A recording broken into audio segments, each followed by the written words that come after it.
C4SS Media presents Our Present Attitude by Voltairine de Cleyre, published in Mother Earth, 1908, read by James Tuttle.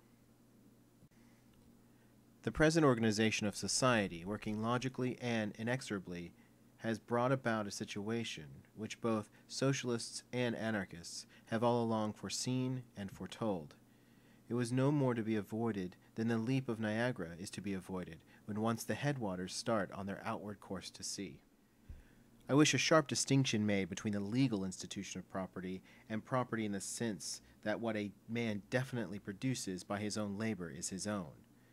It is the legal institution of property which has produced this condition, in which the elemental cries of humanity are swelling up in a frightful, discordant chorus, because the elemental needs of humanity are being denied, and denied to the masses of men.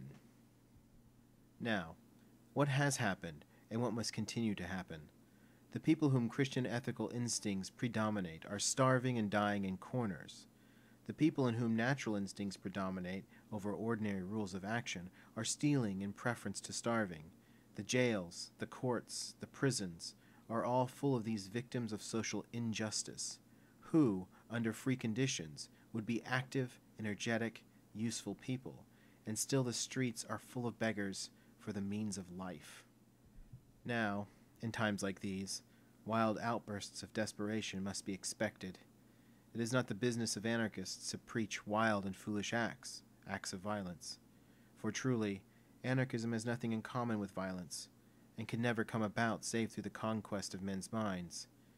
But when some desperate and life-denied victim of the present system does strike back at it, by violence, it is not our business to heap infamies upon his name, but to explain him as we explain others, whether our enemies or our friends, as the fated fruit of the existing order. We must expect that such people will be called anarchists in advance. No matter what they themselves say, no matter what we say, the majority of people will believe they acted not as desperate men, but as theoretical anarchists. Such has been the fate of every new idea which sought to penetrate the human mind and to uplift it. The sins of the existing order were blamed at its door, and every calumny that rage and fear could invent was heaped upon it. This is an old story. Well, what of it? If this is the price to be paid for an idea, then let us pay. There is no need of being troubled about it, afraid or ashamed. This is the time to stand up boldly and say, yes, I believe in the displacement of this system of injustice by a just one. I believe in the end of starvation, exposure, and the crimes caused by them. I believe in the human soul regnant over all laws which man has made or will make. I believe there is no peace now, and there will never be peace so long as man rules over man. I believe in the total disintegration and dissolution of the principle and practice of authority. I am an anarchist, and for this you condemn me. I stand ready to receive your condemnation.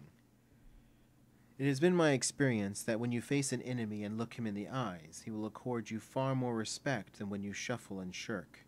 And moreover, you stand far more chance of convincing him, or the indifferent man at the side, by an open-eyed declaration than by any indirection.